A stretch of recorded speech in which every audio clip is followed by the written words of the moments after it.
কলেজে অনার্স করিয়ে দেওয়ার এবং দ্বিতীয় শিক্ষাবর্ষের ছাত্রকে পাশ করিয়ে দেওয়ার নাম করে টাকা নেওয়ার অভিযোগ তৃণমূল ছাত্র পরিষদের ছাত্রনেতার নামে। অভিযোগ করেন তৃণমূল ছাত্র পরিষদের আরেক গোষ্ঠী। জানিয়ে সোশ্যাল মিডিয়ায় বিভিন্ন রকম পোস্ট, সেই পোস্টকে ঘিরে উত্তপ্ত দুই গোষ্ঠী। ঘটনাকে কেন্দ্র করে উত্তপ্ত হয়ে উঠল মালদা জেলার চাঁচল ব্লক।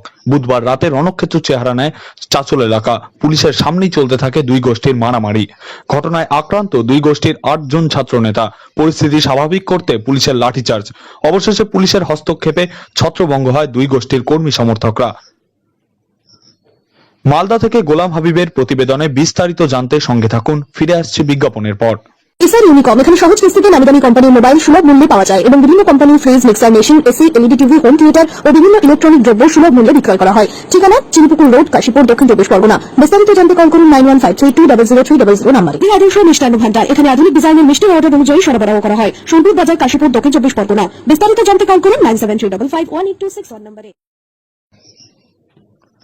তবে তৃণমূল ছাত্র পরিষদের ওপর আসা অভিযোগ সম্পূর্ণভাবেই ভিত্তিহীন বলে দাবি করেন মালদা জেলা তৃণমূল ছাত্র পরিষদের সভাপতি প্রসূন রায়। তার দাবি, যদি অনার্স করে দেওয়ার নাম করে টাকা নিয়ে থাকে তাহলে তখন কেন অভিযোগ করেননি অভিযোগকারী? এই বছর শিক্ষাবর্ষে ভর্তি হওয়ার প্রক্রিয়া শুরু হয়নি। তাছাড়াও শিক্ষা দপ্তরের নির্দেশে প্রতিটি কলেজে অনলাইনে ভর্তি প্রক্রিয়া চালু হয়েছে। সবচেয়ে বড় কথা, চাঁচল দুটি ব্লকের তৃণমূলের কোনো গোষ্ঠী নেই। সমাজে এখন বড় ট্র্যাডিশন হয়ে গিয়েছে, কোনো ঝামেলা মারপিটের ঘটনায় জড়িয়ে গেলে তারা দাবি করেন, আমি তৃণমূল করি, তৃণমূল ছাত্র পরিষদ করি। তবে তারা আদৌ তৃণমূল ছাত্র পরিষদ করে কিনা তা দলীয় খতিয়ে দেখতে হবে। যদি তারা তৃণমূল ছাত্র পরিষদের কর্মী হন তাহলে তাদের বলবো থানায় অভিযোগ দায়ের করতে। আমাদের প্রশাসনের ওপর পূর্ণ আস্থা রয়েছে। প্রশাসন সঠিকভাবে তদন্ত করে আইনানুগ ব্যবস্থা নেবে। ঘটনাকে ঘিরে জেলা জুড়ে শুরু হয়েছে তুমুল চাঞ্চল্য। তবে গন্ডগোলের ঘটনার সময় করোনা আবহ ভুলে সাধারণ মানুষকে দেখা গেছে নীরব দর্শকের ভূমিকায়। তবে এটি তৃণমূলের গোষ্ঠীদ্বন্দ্ব না, অস্বীকার করেছেন তৃণমূলের জেলা সভাপতি। ঘটনাকে কেন্দ্র করে টান উত্তেজনা রয়েছে এলাকায়। পুলিশ সূত্রে খবর, দুই পক্ষই অভিযোগ দায়ের করেছে। অভিযোগের ভিত্তিতেই তদন্ত শুরু হয়েছে। গুরুত্ব দিয়ে বিষয়টি দেখা হচ্ছে।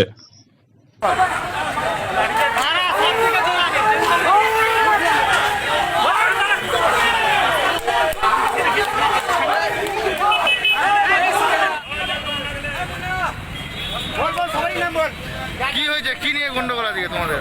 রাত্রেবেলা রকি খান এরা মিলে আমাদেরকে ফোন করে ডাকলো, তোরা কোন বালের টিএমসি করছিস, আজ তোরা স্ট্যান্ডে দেখা কর। আমরা রাত্রেবেলা কিছু বললাম না, চুপচাপ ছিলাম বাড়িতে। এখন আসলাম বাড়ি থেকে, এখানে আসলাম, সঙ্গে সঙ্গে ধরে নিল আমাকে রকি খান, বিট্টু, অঙ্কুর পোদ্দার। ওরা কারা? ওরা তৃণমূলই নিল, ঠিক আছে। ওরা আমাকে ধরে নিয়ে বেদরক মার মারলো বিনা কারণে। কারণ এতটুকুই, ওদের বিরুদ্ধে ওরা ছাত্র রাজনীতি করতে করতে মানুষের টাকা মেরেছে। এভিডেন্স আছে আমাদের কাছে, ওই এভিডেন্সগুলো আমরা দিইনি, ওই জন্য আমাদেরকে মারলো। পুলিশের সামনে মারা হলো, কি বলবো? পুলিশের সামনে মারা হলো, পুলিশ কোনো কিছু করলো না। ওদের পুলিশ ওদের সাপোর্টে আছে, কি নাম? কিনে রেখেছে। কি নাম আপনার? আমার নাম প্রশান্ত দাস, বাড়ি কোথায়?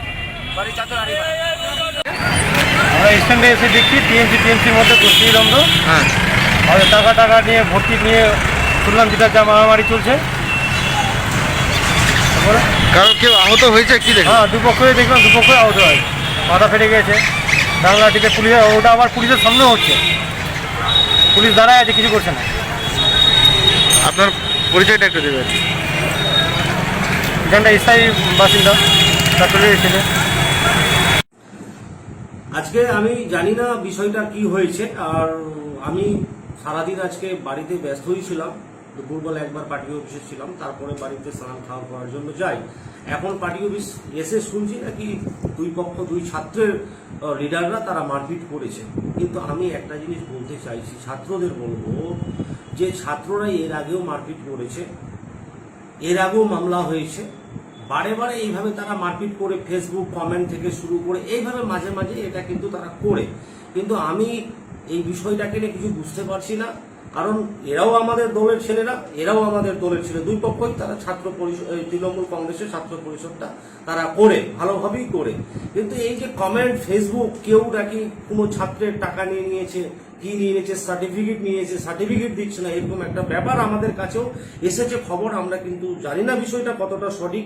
কিন্তু এই বিষয়টা আমি আমাদের নেত্রী সম্মানীয় মৌসুমনুর জেলা সভাধিপতিকে, আমরা জেলা সভাপতি আমাদের মৌসুমনুর মহাশয়া, তেনাকে আমি ব্যাপারটা ভালোভাবে জানাবো।